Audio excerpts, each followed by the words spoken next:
Now for a review of what's making the headlines in the papers this morning, let's bring in a RISE analyst, Constance Ikwoku. Good morning, Constance. Good morning, Yolanda. Looking lovely this morning. Thank you very much. You too. Thank you. Seconded. Wonderful. Yeah. That's a good secondment. How are you guys this morning? We're good. That's good. Good to hear. Okay, to look at the papers with us this morning, we have Chuks Akunna. He is the Executive Director of Authority newspaper. Hello there and welcome to the program. We'll begin with this day. In this day, Bagudu says FG kept to 5% ways and means and do target 7% annual growth. Atiku Bagudu is the Minister of Budget and National Planning, a critical department of government. He spoke about a few things during this meeting: the stability in the foreign exchange market, declining inflation, continuing economic reforms, etc. But harping on the fact that the federal government has not exceeded the legal borrowing limit from the Central Bank of Nigeria. How significant is that, Chuks, do you think? Yes, by the way, ways and means how a government borrows money from its central bank. And very, very interestingly, I'm not an economist, but I think Bagudu could be right. If you look at, I don't know how they're able to do it. For those of us who actually are into farming too, you know, this is usually the peak of price, the height of prices in the, cost of food. But somehow, you know, since the beginning of the year, I don't know if it's a miracle. The price of food value of food has lost about 50% of its cost. You know, maize, staples like maize, rice, beans, you know, has seen about 40–50% drop in price. So I don't know if there's a miracle to that, but I think the government is very, very mindful of what it's doing. And if you look at our naira, you know, vis-a-vis the US dollar, the naira has been able to hold its ground, you know, against the US dollar. So somehow I think that there could be an element of truth in what the Minister of Budget and National Planning said yesterday. Well, he did also say that Nigerians will appreciate or are appreciating the government. Also, to the ways and means, of course, you've mentioned that ways and means is like an overdraft that the CBN gives to the federal government. You can also use the word borrowing. And it is significant because in the last government, there was a total abuse of ways and means. Debt was accumulated in the trillions.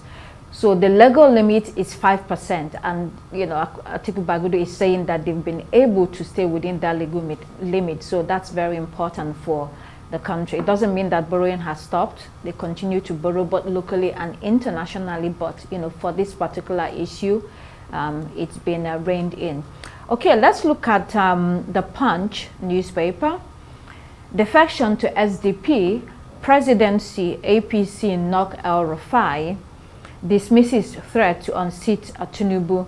So this was the goal of the song and dance we've been seeing in the past few weeks regarding former governor of Kaduna State, Malam Nasir El-Rufai. Finally, he has crisscrossed to the Social Democratic Party. This was coming and all the signs were there. APC bigwigs say nobody should be disturbed by this. What is your view, Chuks? Yes, I was speaking to some of my friends in Kaduna State, you know, who are reporters there, and they said El-Rufai had no choice in that his choice of SDP, because, you know, he's had very toxic relationship with the PDP, and of course with the APC he left. You know, those who he hounded out of APC are back in APC and fully in charge. If you look at El-Rufai, after 8 years of being, I mean, how did El-Rufai become governor in the first place? He wasn't known he wasn't known in local politics in Kaduna State. He rode piggyback on President Muhammad Buhari's campaign at the Definitely. time. Say Buhari in 2015. Yep. And after 8 years of being governor, he struggled to actually impose his godson, his elsewhere godson, whom, of course, we all know the relationship between them. And then you also ask yourself, look at the political structure in Kaduna State. PDP has the 3 senators and has majority in the House of Reps. If El-Rufai done very well as governor, I'm sure they have had like 60, 70, or even 80% representation in Kaduna State. You know, Ubasani, who was his political son, strughed to become political son. They were friends. Son, yes. They were friends. They were friends, not political son. He anointed Ubasani, and because of that, you know, Ubasani has proven to be very amiable. For those who know Ubasani, he's a very amiable person. But you know, because people wanted to punish El-Rufai, you know, Ubasani struggled to actually win Kaduna and the governorship of Kaduna State. So what does that tell you? It tells you that El-Rufai had no choice, you know, in APC or PDP. That's why he went to the SDP. And ask yourself, what is the political strength of SDP as we speak? All right. Apparently, you know, I mean, it's very, very apparent. You know, I think they have a senator and a few House of Reps members at the national level. Right. Very interesting analysis. But another angle, Charles, if you want to come in, some would say that if President Bola Tinubu decides to run in 2027, it's almost impossible. Well, it's difficult to see how anybody knocks him out of the race. I mean, it's not impossible, but it might be like a camel passing through the eye of a needle. Well, maybe somebody might, but definitely not Nasir El-Rufai. Yes. You know, Daniel Bola, the president's special advisor on policy communications, said while El-Rufai has the constitutional right to change parties, his motives will be closely examined in the coming days. I mean, it's very clear what his motives are. He has fallen out with the president. He has fallen out with the party that brought him to power in Kaduna State. And he is trying all he can to get them out. But he has also ruined his own reputation as time has gone on. Remember, he denied flatly that he was, I mean, when the question was put to him whether he will be joining the SDP, and then he said no, that was not going to happen, and then not long after so that is serious inconsistency on the part of the man who wants to put together a coalition that will seat the president in 2027. Funnily enough, he is starting with the SDP. So what kind of coalition is he going to put together? Is it ABGA? Is it the PDP? Which coalition is he trying to build? I mean, well, I'm very skeptical about that thing happening at all. Okay, there's still some time for us to see. So interesting days ahead. Let's look at another paper, Daily Sun. Rivers political crisis gets messier. APC gives Fubara 48 hours to resign or face impeachment. Pro-Wiki lawmakers issue arrest warrant for Rivers Electoral Commission boss. Will emerge stronger despite all odds, according to Fubara. Well, it's obvious Minister Nyesom Wike is desperate to hold on to Rivers State. This is the last card, or this is his last card. He doesn't seem to have any other way to boost his political chances, you know, political future. So Rivers now, we can see, it's like the goose that lays the golden egg, isn't it, Chooks? Yes, exactly. I think it's the second largest economy in Nigeria, you know, with over 25. Does it exceed Kano, though? Yes. There is a... Yes. Are you sure about that? Yes. Oh, okay. Good to know. Yeah. But, you know, that said, I'm surprised Governor Fubara is still talking tough, you know, surrounded on all sides. The 27 lawmakers against, even for those who have slim majority, you know, slim majority in their respective houses. They tread with caution. But so this is somebody who has been legally cornered by the Supreme Court judgment, and you have 27 lawmakers who are actually breathing down your necks. We saw to buy time, you know, there was this controversy on how a letter from the lawmakers, you know, to the governor asking him to submit, you know, appropriation bill for them for passage, and we know what that means. You know, it's like eating the humble pie. And now they've doubled down on the RIVSEC chairman. You know, they've asked him to come, and you know, of course, we all know what it means to spend money without appropriation. And in the eyes of the law, these guys illegally spent this money. That's the implication. So I have thought that Governor Fubara will be reaching out to people who are close to former Governor Wike to actually see if they can salvage a very, very bad political situation. He's definitely holding the short end of the stick, and it take more than a miracle to see him survive this. Well, we'll be watching that. Let's move quickly now to Daily Independent. NNPC making some clarifications here. It says it clarifies Naira for crude contract with Dangote Refinery. There were a bit of rumors on that. The Nigerian National Petroleum Company Limited and Dangote Refinery over the Naira for crude deal. They have shed more light, saying that it was only a 6-month contract, which will expire on March 25. And then the discussions are underway for a new contract. There you have it. That sale of crude oil in Naira was seen as a very good deal. And simply put, Charles, it was sensible. We didn't used to do that, but it was sensible to do it. Absolutely, and we saw the gains, how much Dangote is selling refined petroleum products. So the end users are the ultimate beneficiaries of that arrangement, and we just hope that they'll sustain it. Let's move on to the Guardian. Yolanda, I would like to bring you in here. Federal government approves $1 billion to tackle child maternal mortality. This is aimed at improving primary health care, enhancing antenatal coverage, among other things. According to UNICEF, while Nigeria represents 2.4% of the world's population, it contributes 10% of global deaths for pregnant mothers. Figures show a maternal mortality rate of 576 per 1,000 live births, the 4th highest on earth. This is hard to swallow. I mean, the federal government is right to begin to allocate funds to tackle this problem. I mean, it shouldn't be happening. Absolutely, it shouldn't be happening, and those numbers are staggeringly high. 107 out of about 1,000 live births, I believe. 576 out of 1,000, actually. My goodness, that is very high. Hopefully this allocation and this approval of funds will be allocated in the right way.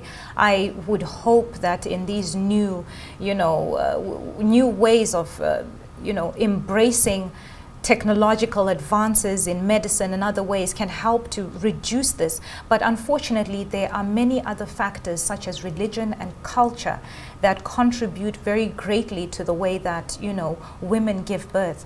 Many women still have very archaic beliefs and cultural beliefs as well. And I think some of this might hinder, may be a contributing factor to these very high numbers, but maybe some dissemination in terms of communication in this regard would also help. But I'm not too sure whether this 1 billion will truly tackle this initiative, and we just hope that addressing this child and maternal mortality will lower in the country. Well, it might not be enough, like you said, but it is a start and should be taken seriously. And it's not only about cultural and beliefs. There's also the fact that when women go to the hospital, the poor health care. Very true. Choose, you can come in here. Yes, Yes, very, very interesting. And, it's a good starting point. I've always said it that Professor Pate, is one of the sterling ministers President Tinubu appointed to his cabinet. Very few of them. I've heard him speak. I've heard the policies the government are putting in place. And don't forget that this could also be in the wake of plans by President Trump to actually cut health and funding support for. That's an interesting angle. Exactly. So federal government is responding very, very responsibly, and it's a good starting point. And like we said, it's hope that this will trickle down in terms of information dissemination, and in fact, and in terms of the structures we put in our primary health sectors in Nigeria. Absolutely. All right. There's also Leadership newspaper, if we can have that. Here in Leadership, PDP Labour Party caged as opposition coalition eyes SDP. You also have U.S. government ends 83% of, you said, programs. Then resign within 48 hours or be impeached, APC tells Fubara. We've seen that. There's a Daily Trust this morning. Kebbi Lakurawa kills 13 in revenge mission. Did we say The Guardian? Yes, we did. But Yes, we did. there are other stories also in The Guardian. Let's mention them. Consumers groan as data depletion, exploitation complicates telco's tariff hike. We also have NCDC confirms loss of UK returnee to Lassa fever as death toll hits 98. That's Lassa fever currently in the country. Lassa fever again? My goodness. Yes, Lassa fever again. All right, let's move to the international headlines. Daily Graphic, food alert.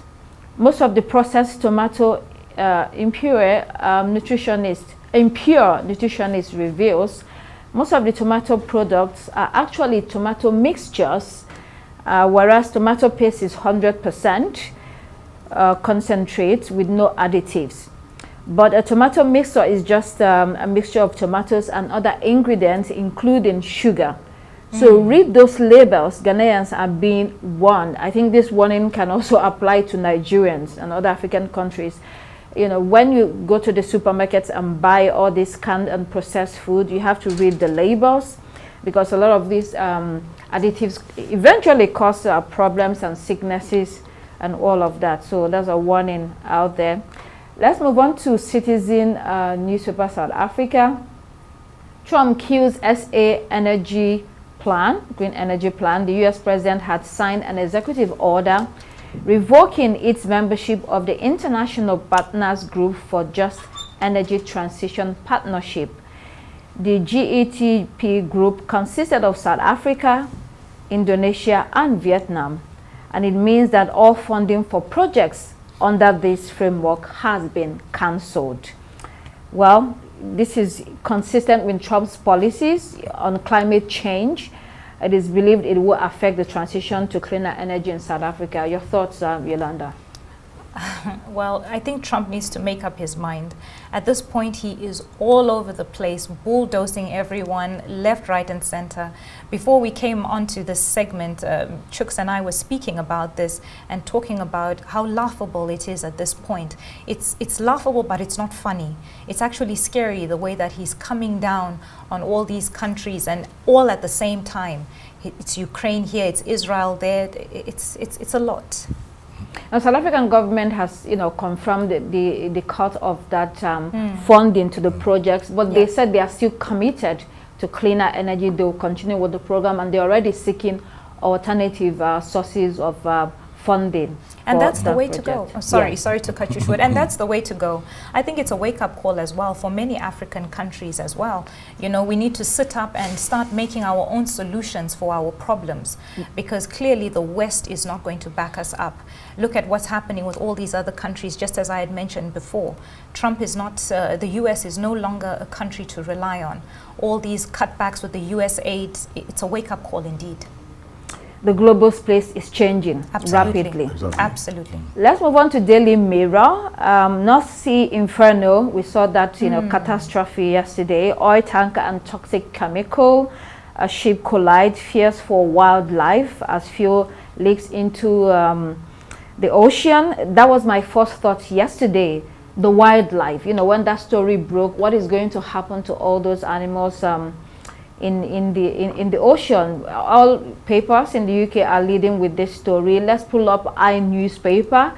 Jet fuel spills into North Sea, and then onto the Times. Eco disaster fears after ships collide in North Sea.